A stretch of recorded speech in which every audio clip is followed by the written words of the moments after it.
Okay, this is the last of the 8 boxes.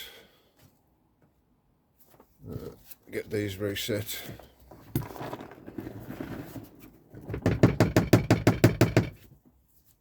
Get this put in the drying house ready for tomorrow. Now it looks different this cycle for some reason. There's a lot more bedding left. Normally on the last few cycles they've really chewed through the bedding and you really couldn't tell that there was much cardboard left in the bedding. But this time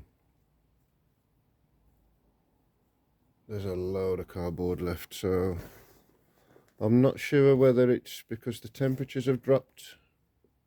We are now towards the end of October, so the temperatures have dropped over the last few weeks. The bedding mix I've not changed at all. I've made no alterations. This is the same mix that I used on the last cycle. Obviously I've got a few bags of it, so it's nothing to do with the bedding, so it can only be the temperatures. I'll check it again the next cycle. I think I did put a little bit extra bedding in because obviously I measure, the worms are measured, 160 worms per box. I'm only using the shoebox method. When I look at other people doing theirs, they're using the bigger trays, but I kind of like these small trays. Obviously I need more trays for the set to achieve the same results, but it's all I got room for in the shed, in the wormery. So beggars can't be choosers. And these boxes are dirt cheap anyway. They're just from IKEA. I think it's like a couple, £2 for a box. Oh, a breeding pair there. I'll put them in. Put them straight in the box. Don't want them to fight out there. Yeah, so the boxes are only a couple of quid each. You have to buy the lids separately. You don't need the lids, but these worms, they really do like to travel, and when the mood takes them they will just up and leave. So I find that the lids prevent me from having escapees in the night and come down in the morning and they're on the shed floor. Not a good look. And these are all my breeders, so I really want to keep the population as to a maximum with the breeders. Obviously there's a magic ratio of worms per square foot. So if I've got 160, so it's probably around 200 per square foot. These boxes are 0.75, so like 3/4 of a square foot, so hence why each box has only got like 160 adults in. Some boxes have got 170. I think there's one box that's got 200 in, just to make sure I am running at peak levels. So I'll do, every now and then I'll do a sample cocoon count just to make sure that the numbers are right. Obviously I've only been doing it a couple of months, so I've not done it that often, but I'll definitely do one tomorrow. I'll let these castings and bedding dry out on the drying racks overnight, and tomorrow morning,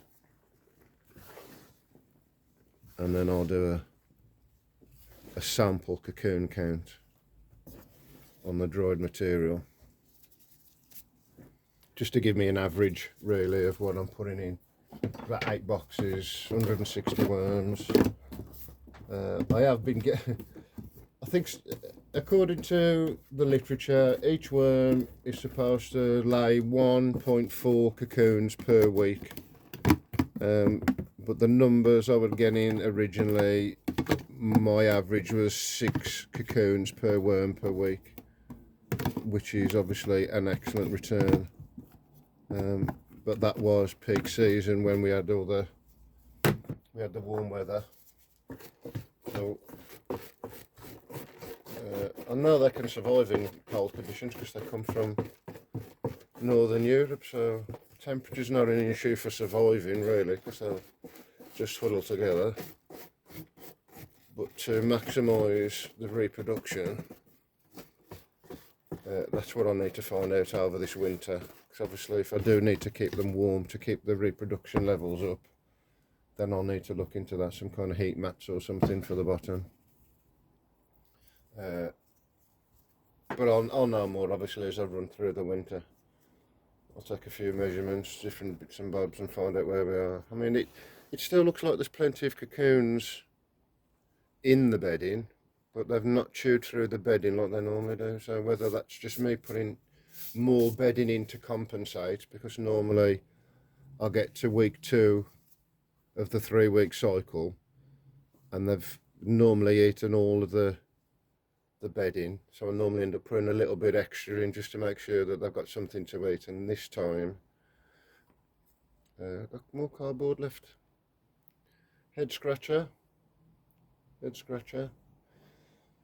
I'll only know for sure after I've done a sample count on the cocoons. That'll give me a better indication. So if I've got the right number of cocoons but they're not eating the bedding, I can live with that. But if the cocoon production is down on what I'm expecting, then I'll have to look at developing the system a little bit further.